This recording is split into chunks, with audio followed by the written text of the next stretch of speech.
Good morning and welcome to Kramer's Corner with daily technical update. It is Thursday, the 2nd of October, and the market has started October with a bang, and we'll get to that. But first, I have to say this video is for educational purpose only. There's no recommendation or advice whatsoever intended. It is purely to demonstrate how I try to read the market using technical analysis. We'll start with Tesla. We looked at Tesla for a couple of weeks ago when I predicted that it would move up to this resistance area here around 430, 440, and it did. And then when there was a lot of volatility where it didn't really get anywhere, but yesterday and also the 30th of September closed above the resistance there a couple of times, and yesterday it took off, and now it has potential to push to new all-time highs. There's a little bit of a divergence on the RSI, but as I have taught you guys, is that you can also draw a trend line on the RSI, and here you can see it actually closed above at the falling trend line there. That is an indication for higher levels for Tesla, and as you can see here, all-time highs, I believe it is, yes, that is in the cards, at least up to the previous all-time high. So really strong push there for Tesla yesterday, 3.25% higher. On the overall markets and the Nasdaq 100, well, also new all-time high close. 24,800. There's potential to more. We are in this fairly strong bullish trend. We can draw a trend line, say, well, it looks like this is where we are headed at the moment. You can see also it's kind of moving in like a channel here. We can add that to it right there. So a rising channel looks fairly strong at the moment.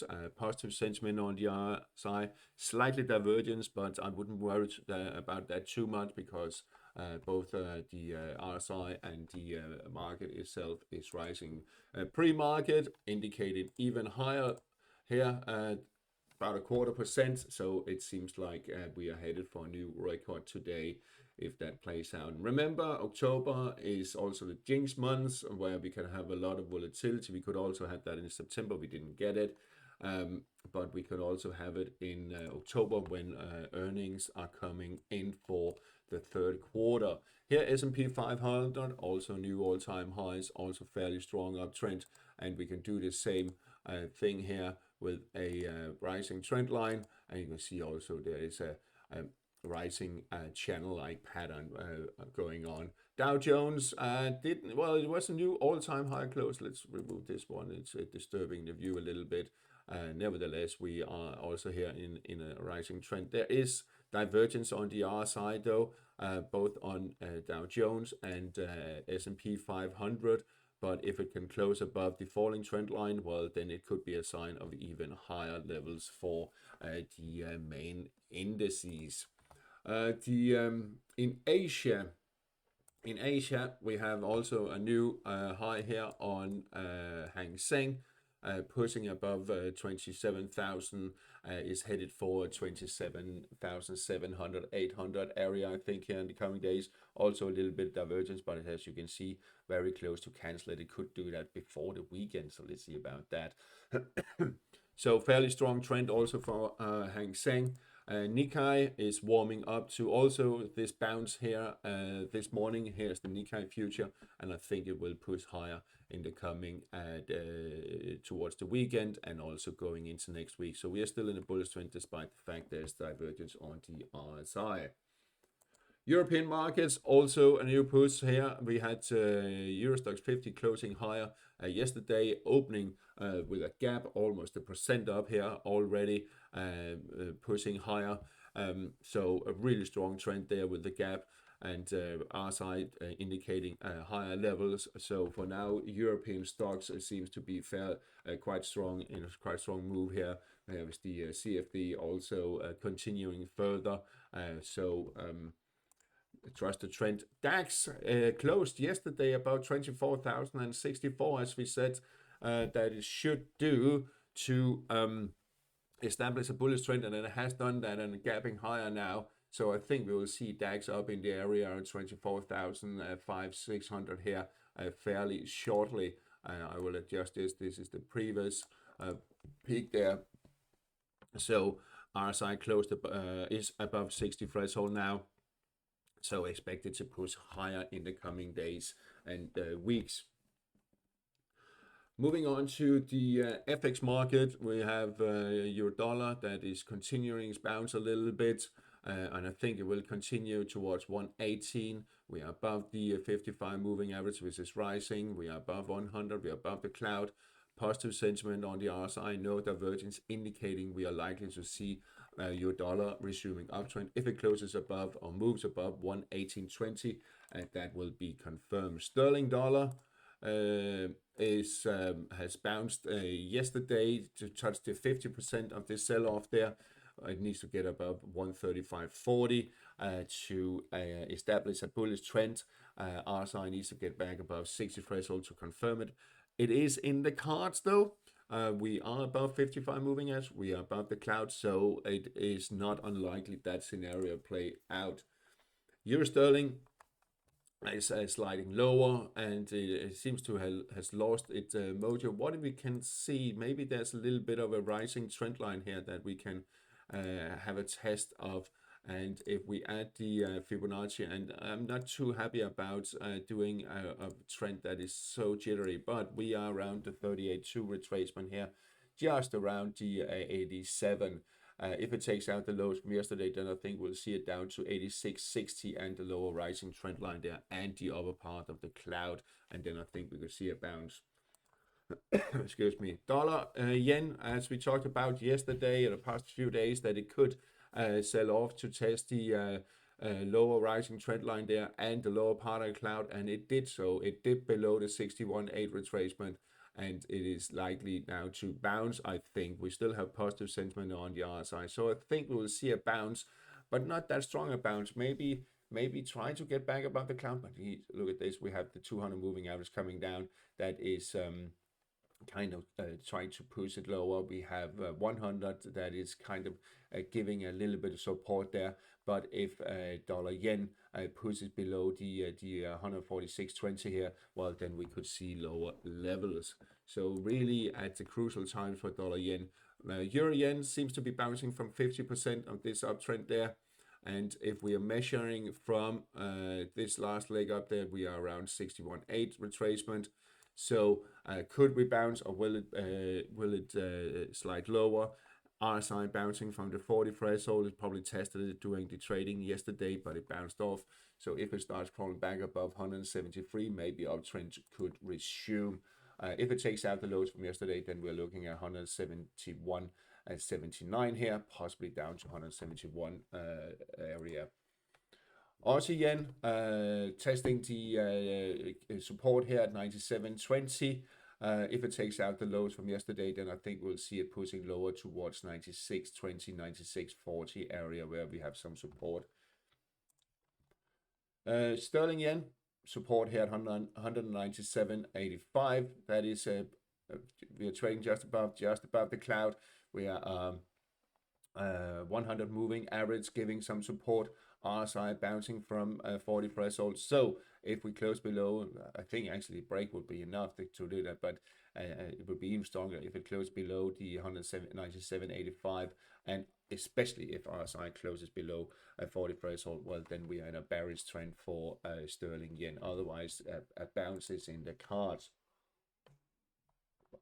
Aussie dollar resistance here at 66.30. Always add a little bit. That has been tested. You can see it was just up there at the past year. So if it takes out that really, then we are looking at 66, 67, possibly higher. RSI is indicating that we could see higher levels if it closes back above 60 threshold, because there's no divergence. So a potential, I think we will see a push up here fairly shortly to these levels. We can also see 155 moving average coming up here, giving some support, indicating like the underlying trend is bullish. Dollar Canada tested the peak here yesterday. If it takes it out, well, then we are looking 140, 140 and a quarter, 140.30 up here. But then I think it will be it because we have the 200 moving average coming down here, kind of putting a lid on the upside potential. The sterling Canada tested the peak there yesterday. If it takes it out to the next few days, then we are looking at 189.60 area that could be reached. The Euro Swiss, really not much doing, testing the lower part of the cloud here, trying to get higher. RSI is telling us it should get higher, up to around 94. Whether we'll do it or not is debatable, but still it could do it after breaking the falling trend line there. What I will do, I'll remove that one, but there is potential up to that if it can get above the cloud. Dollar Swiss, not really doing much, dip lower yesterday but bounced back. Still below the falling trend line there. If it takes out 79, well, lower levels are in the cards. The dollar index sliding slightly lower, dip lower yesterday. I think it will continue lower here the next few days. If it moves below 96.84, we could expect new lows below these levels here back from September. Above 98.29, well, then uptrend has resumed, but I don't think we can see 100 moving average coming down, 55 also down, so the pressure is to the downside. Moving on to metals and gold, and we spiked almost to 3,900 yesterday with this possible, I wouldn't call it shooting star. It should have more shadow or wick on top there, but it is not unlikely. We are quite stressed, as you can see. We actually reached this target set quite some time ago, so it is still in a bullish trend. But quite stressed, but it's been a bit stressed for quite some time. What we can also do, we can add another Fibonacci level to it, and we can do it by changing these extension levels there. Then we have 39.40 and 4,030. That's 161.8 projection, extension of this.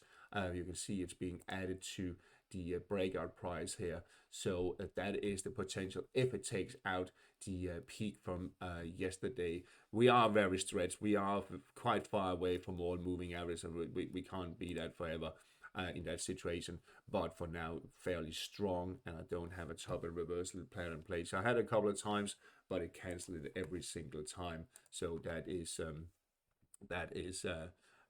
quite interesting and a sign of strength. Also, silver pushing towards, and we were up almost $48 yesterday, and we're getting closer and closer to the 2011 peak that was just below $50, and I wouldn't be surprised to see no divergence on the RSI, maybe a slight there, but very strong trend indeed. We could get some corrections, but the trend is intact to the upside. Platinum taking a breather here. If it takes out the peak there at 1630, then we're looking at 1700 plus. RSI is telling us we could see higher levels. There's no divergence, so let's see. I think it will push higher. Again, this is not recommendations, just what I try to read. Copper is very close to be testing. I actually tested it bang on 495 resistance there. If it can push above, I think it will actually, with the RSI being a positive sentiment, no divergence, we could see a push up to 515, possibly higher. Moving on to the energy market and crude oil. Crude oil yesterday tested the support there at 61.45. RSI bounced off the 40 threshold. It is still a negative sentiment though, because we were below 40 over here and has never been above 660. I think we could see crude oil sliding lower, but I want confirmation. If it takes out that, then we're looking at $60, possibly lower there. The Brent crude oil also tested support here at 65. If it takes out, then we're looking at 63, 62 and a half. European nat gas spiked lower yesterday, below the support there, and has bounced. as I kept itself above 40 threshold, but it is already in a negative sentiment. So if it have another go at 31 euros, then I think we'll see it pushing lower. US nat gas, on the other hand, spiked to what we talked about yesterday that possibly could, up to the 200 moving average and the 161.8 projection. Expect a little bit of a setback, but there's still potential higher. And if we're looking at the weekly chart, we can see, well, there is potential up to 364, up in this area here. We can actually add a trend line also, or a horizontal line, just to show that that's the next one. But the 200 are giving a little bit of a hard time on the short term. On the yield side or interest rates, we have the US 10-year Treasury yield testing the 410 here at the moment support. Dip below. Did it close just bang on it yesterday? Yeah, it did.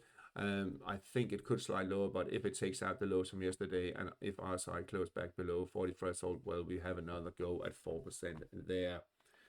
On the European yields, not much to report. Support here 269, resistance and 278. UK, not really much to discuss. Trying to bounce higher. They should be happy it hasn't materialized, but the 459 is the key support.